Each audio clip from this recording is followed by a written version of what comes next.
प्रिय विद्यार्थियों, क्लास में आपका बहुत बहुत स्वागत है। आप सब ठीक होंगे। मैं आशा करती हूँ कि आप सभी मस्त होंगे, अच्छी तरह से अपनी तैयारी कर रहे होंगे और बेटा रेगुलर अपना रिवीजन करते रहिए।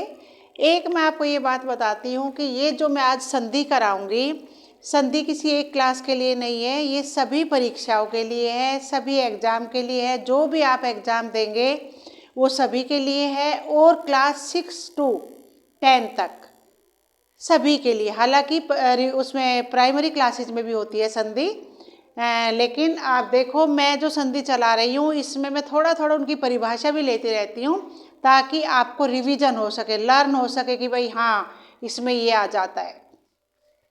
तो बेटा संधि की परिभाषा मैं आपको बता चुकी थी, ठीक है। दो वर्णों के मेल से जो परिवर्तन आता है उसे कहते हैं संधि।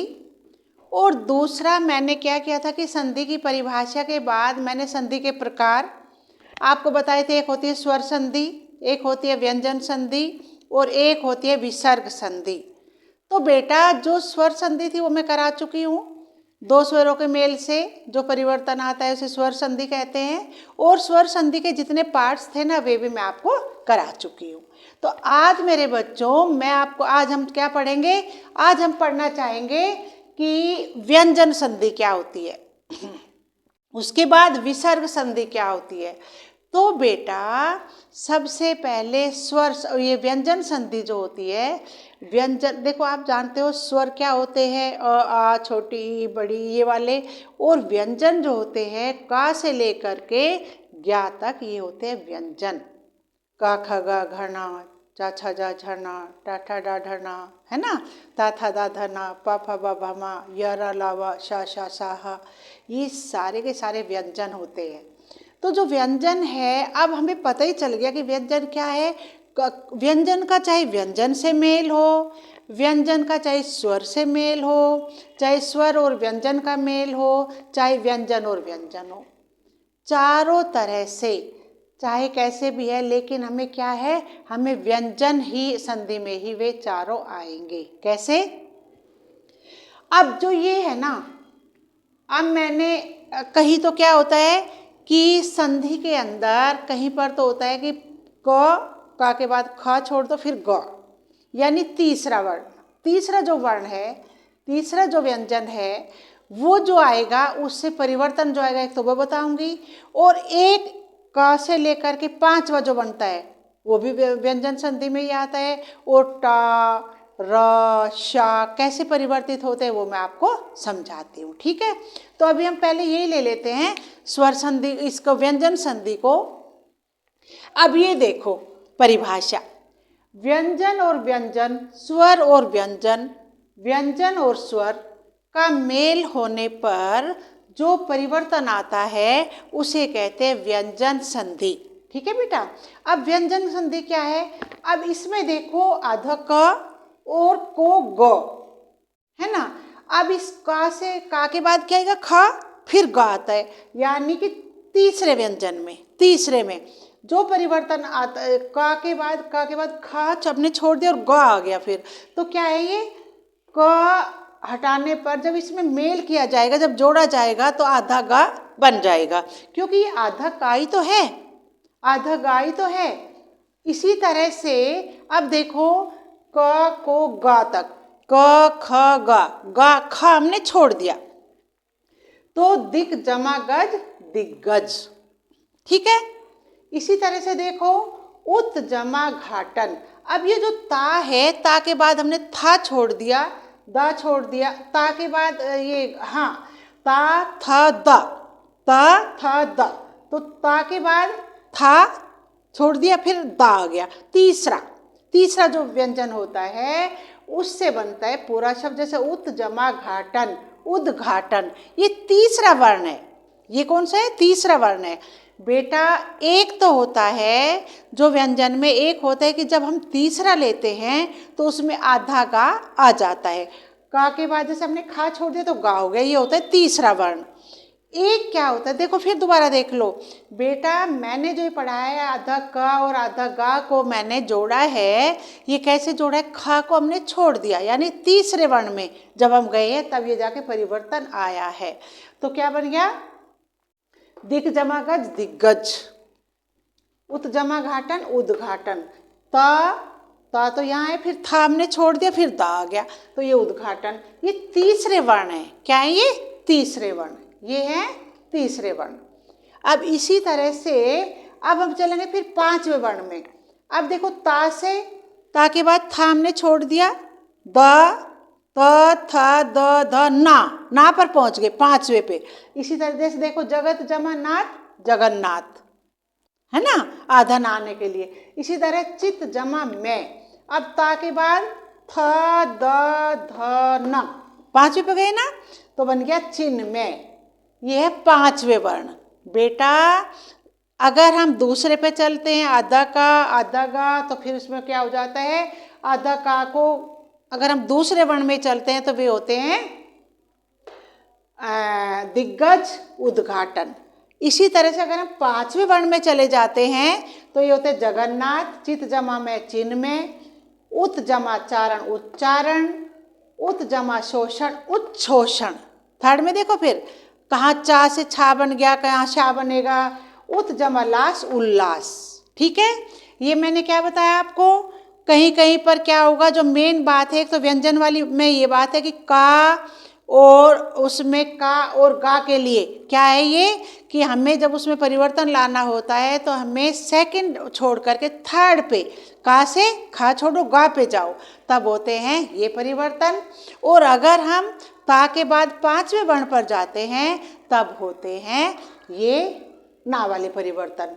अब चलते हैं हम उत जमा चारण उच्चारण, जगत जमा नाथ, उत जमा शोषण उच्छोषण, और उत जमा लास उल्लास, एक ये परिवर्तन आ जाते हैं। ऐसे कहीं टा आ रहा है, कहीं शा का परिवर्तन आ रहा है, कहीं रा का परिवर्तन आ रहा है। तो इसी तरह से बेटा ये होती है कौन सी, व्यंजन संधि। एक बार और सुनो, व्यंजन का व्यंजन से चाहे मेल हो, व्यंजन का चाहे स्वर से मेल हो, चाहे व्यंजन और व्यंजन हो, चाहे स्वर और व्यंजन हो, इन सब में जो परिवर्तन आता है उसे कहते हैं स्वर, वो व्यंजन संधि। और व्यंजन संधि के अंदर अगर हमने छोटा सा ये दो चीज़ ज़्यादा ध्यान रखी जाती है, और तो आगे सरल है सब।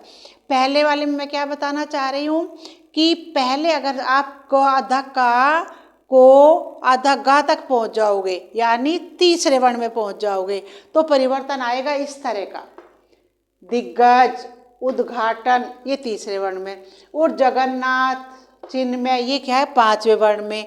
और आगे जो आएंगे ना, आगे क्या है, ता के बाद चा पे पहुंच जाओगे, ता के बाद शा पे पहुंच जाओगे।